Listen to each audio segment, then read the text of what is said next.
네, 앞서 예고해드린 대로 지금 최근 들어서 심심치 않게 빠르게 급등하고 있는 비트코인 시장 분석해 보도록 하겠습니다. 도움 말씀 위해 가상자산 시장 분석 전문가이신 조동현 Undefined Labs 대표 나오셨습니다.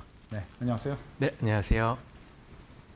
자, 비트코인 시장이 올 초부터 얼마 전까지만 해도 하락 장세 보이고 상당히 사람들이 관심을 안 갖고 있는 반도체 주식만 계속 살펴보고 그랬는데 최근 들어서 갑자기 반등을 하면서 8만 달러를 넘어섰습니다. 상승 배경 어떻게 보십니까? 일단 비트코인이 이제 갑작스럽게 이제 23% 이제 상승하면서 많은 투자자들 분들의 좀 관심을 좀 모으는 것 같습니다. 비트코인은 오랫동안 이제 반감기를 기점으로 해서 사이클 성격을 많이 띄었습니다. 그래서 최근 사이클 같은 경우는 20년도 6월부터 22년도 이제 5월까지 그리고 23년도 10월부터 그다음에 25년 10월까지 상승장과 하락장을 계속 반복해 왔는데요. 사실 이 사이클대로라고 하면은 올해 10월부터 이제 비트코인이 저점을 찍고 다시 28년이 되기 전까지 이렇게 천천히 상승하는 모습을 모두 이제 전문가들이 기대를 했었습니다. 하지만 이제 미국에서 재무부가 이제 미국 어떤 재정 적자가 계속 확대되고 있고 이것을 억제하기 위해서 이제 장기 금리를 조금 개입하겠다. 장기금리 억제를 위해서 좀 개입하겠다는 소식이 알려지면서 결국에는 이런 국채를 추가적으로 발행하고 또 달러 약세로 좀 전환되는 거 아닌가라고 하는 우려가 나오면서 비트코인을 금처럼 어떤 해지 자산으로서의 어떤 기능을 보기 위해 포트폴리오에 조금씩 담으면서 비트코인이 이제 급상승을 하기도 했습니다. 이를 반증하는 것은 가장 대표적으로 미국 시장에 있는 비트코인 ETF 흐름만 보도 알 수 있습니다. 기존까지만 하더라도 이제 ETF에서 순 유출이 계속 이어져 왔었습니다. 근데 한 주 만에 30억 달러가 넘는 자금이 ETF를 통해서 들어왔고 이 자금이 비트코인을 매수하는 매수세로 작용하면서 비트코인의 이제 급등을 야기했던 것입니다. 네. 자, 저희가 화면으로 아까 차트 보여드렸는데 최근 들어서 비트코인이 아주 그냥 급반등한 모습을 보실 수 있었습니다. 자, 상승 배경에는 여러 가지 요인들이 이제 말씀해 주셨지만 트럼프의 클래리티 법안 처리 촉구가 상당히 결정적인 역할을 했다 이런 견해들도 많이 나오고 있는데 도대체 클래리티 법안이라는 게 뭔지 우리 시청자분들께 쉽게 좀 설명을 좀 해주시면 참고가 될 것 같습니다. 이 크립토 시장에서는 이제 두 가지의 성격의 시장이 있습니다. 첫 번째로 15%에 해당하는 스테이블 코인 시장이 있고요. 그다음에 85%를 책임지고 있는 이런 어떤 코인 시장이 있다고 보시면 됩니다. 스테이블 코인 시장 같은 경우는 지니어스 법안으로 인해서 사실 스테이블 코인 발행자들이 어떤 것을 할 수 있는지 명확하게 규정이 되어 있거든요. 근데 아직도 미국에서 85%에 해당하는 코인에 대해서는 명확한 법이 없습니다. 그래서 클래리티 법안 같은 경우는 명확성 규제라고 해서 SEC 혹은 CFTC가 이 코인이라는 것을 어떻게 정의하고 또 어떤 법규를 적용할지를 정해주는 법안이라 보시면 될 것 같아요. 기존까지만 하더라도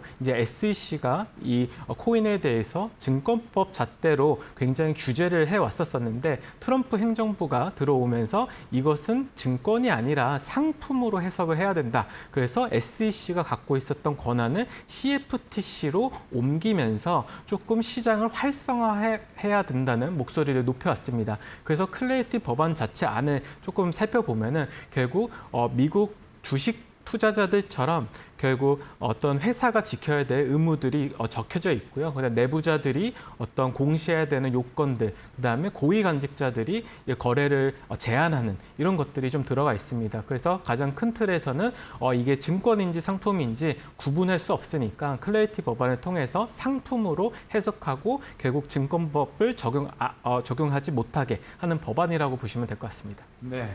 자, 그러니까 클래리티 법안이 이제 통과가 되면 좀 더 가상자산 투자에 대한 명확성이 생기고 구분이 되고 그러니까 안정화되는 그런 계기가 될 것 같은데 그러면 이런 법안이 이제 통과가 되면서 앞으로 시장 내에서 전개될 상황에 대해서 간단하게 좀 예측을 해주시면 또 참고가 될 것 같습니다. 네, 클래리티 법안 같은 경우 이제 9월 15일에 심의 표결이 있습니다. 심의 표결이라고 함은 상원에서 클래리티 법안에 대해서 심도 있게 야당과 여당이 논의를 할 수 있는 하나의 표결이라 보시면 돼요. 만약에 60표를 확보하게 되면은 일주일 후에 결국 심도 있는 논의가 이루어질 것이고 심도 있는 논의에서 결국 법안의 문구가 수정됨으로써 결국 클래리티 법안이 이제 완성될 수 있습니다. 근데 단 문제는 뭐냐면 9월 15일부터 3주 동안 모든 어떤 문구를 수정할 수 있을지 시장에서는 이것에 대해서 굉장히 이제 회의적이기도 합니다. 그래서 사실 클래리티 법안이 이제 9월 15일에 어떻게 되는지를 봐야 되는데 클래리티 법안이 만약 통과하게 된다고 하면은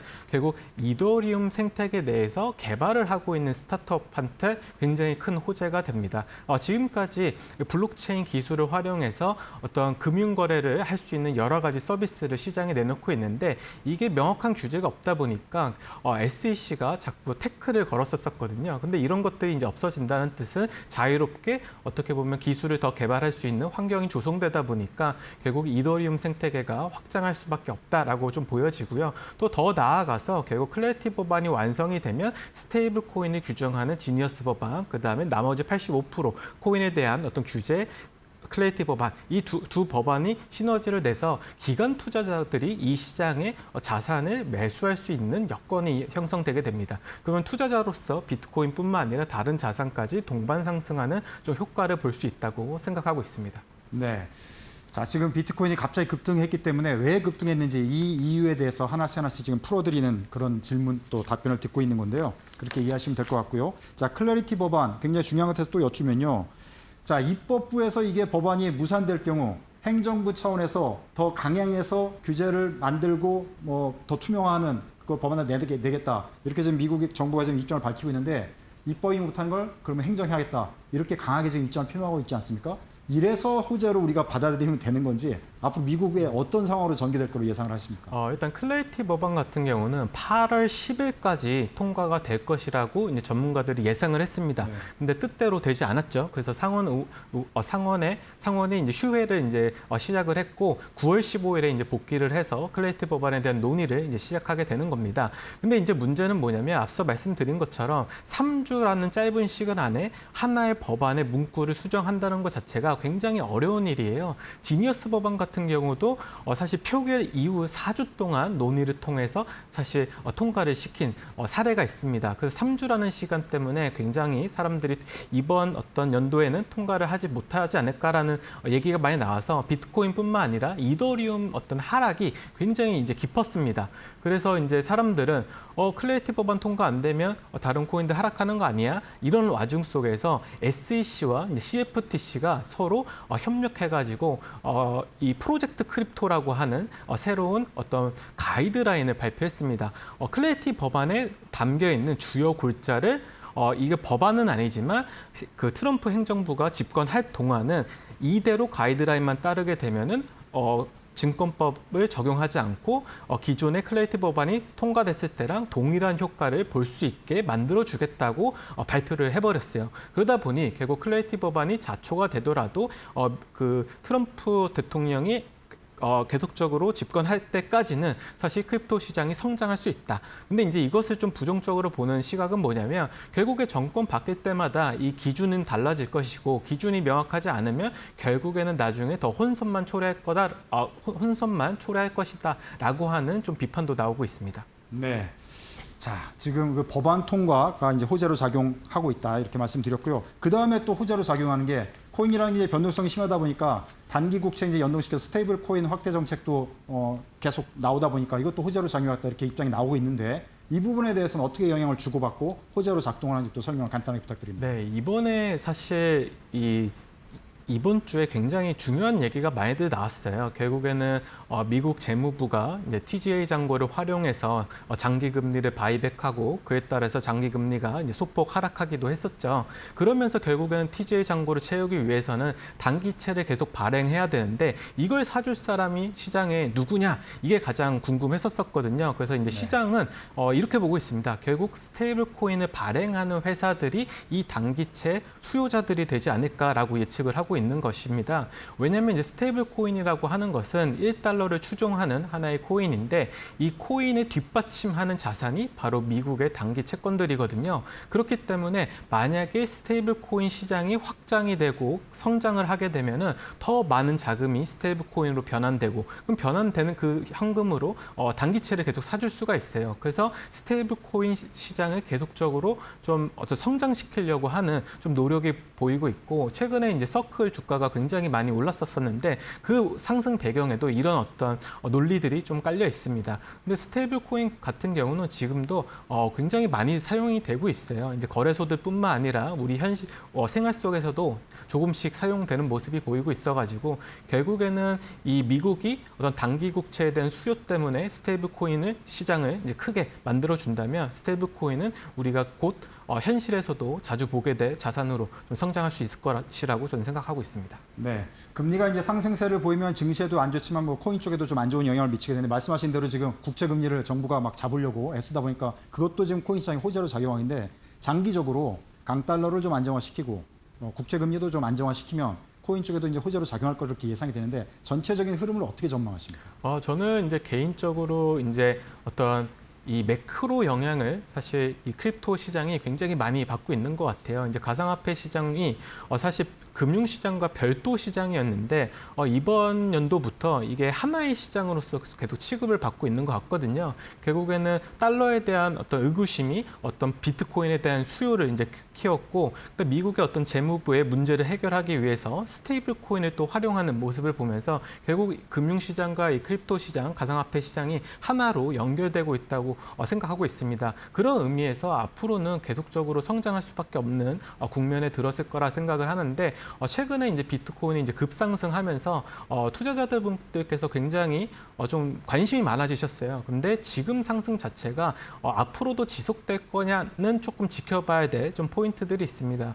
가장 이제 중요한 것은 이제 선물 거래에서 발생하는 이제 펀딩비라고 하는 개념인데 지금 상승할 거라고 베팅한 사람이 대부분이고 그 어떤 비용이 10% 가까이 상승하고 있어요. 10%가 넘게 되면은 단기 과열이라고 표현하는데 지금 비트코인 자체는 약간 단기 과열 국면에서 조금씩 조정을 받지 않을까 그런 어떤 의미에서 보면은 장기적으로는 우상향할 것이나 이번 상승이 계속 이어진다라는 것은 좀 의구심이 좀 있습니다.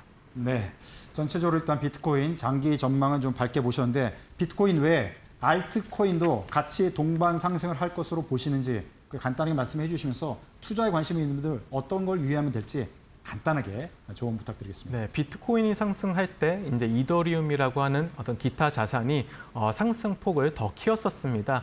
비트코인이 23% 올릴 때 이제 이더리움 같은 경우는 30%가 상승했기 때문에 결국 사람들이 비트코인보다 알트코인에 좀 관심을 또 가질 수밖에 없을 것 같아요. 근데 여기서 가장 중요한 건 뭐냐면 이 코인을 발행하는 사람이 누군지 그리고 발행하는 사람이 이 전체 시장을 좌지우지할 수 있는지를 확인해야 되는데 이 알트코인 시장에서는 비트코인과 이더리움 제외하고는 사실 이렇게 투명하게 정보가 공개되고 어떤 그런 투자를 할 수 있는 여건이 갖춰진 코인들이 없습니다. 그렇기 때문에 알트코인에 관심을 가지시더라도 사실 이더리움 정도만 관심 가지시는 게 좋을 것 같고 지금 이제 상승장을 이끌 주체는 개인들이 아니라 기관들입니다. 결국에는 미국 ETF에 상장되어 있는 알트코인을 매수를 하셔야 되는데 그런 어떤 매수가 될 만한 코인은 사실 이더리움밖에 없거든요. 그래서 비트코인과 이더리움에 관심을 기울이시는 게 훨씬 더 좋은 전략이라 생각하고 있습니다.